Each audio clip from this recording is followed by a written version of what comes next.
বেশিরভাগ চিঠি প্রেমে ব্যর্থ হওয়ার ইতিহাস। একটা চিঠি আছে ঢাকা মেডিকেলের এক ছাত্রীর, সে পরীক্ষায় ফেল করে আত্মহত্যা করেছে।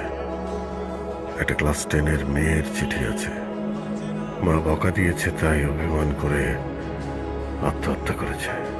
প্রিয় নায়কের অকাল মৃত্যুতে কষ্ট পেয়ে একজন তরুণ নিজ গলায় ফাঁস দিয়েছে। আমি অবাক হচ্ছি, মানুষ কত ক্ষুদ্র কারণে আত্মহত্যা করে।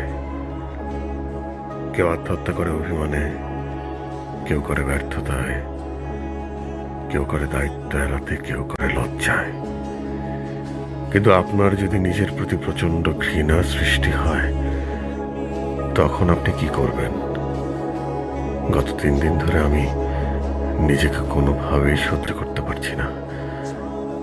3 দিন আগে আমি এমন এক সত্য জানতে পেরেছি, যে সত্য আমার অস্তিত্বকে নাড়িয়ে দিয়েছে এত পরিমাণে যে এই অস্তিত্বকে আর টিকিয়ে রাখা সম্ভব হচ্ছে না। আমার বুকে নিজের জন্য এত ঘৃণা জমেছে যে সেখানে আর কোনো জায়গা বাকি নেই। আমার নিঃশ্বাস নিতে কষ্ট হচ্ছে, প্রচন্ড কষ্ট।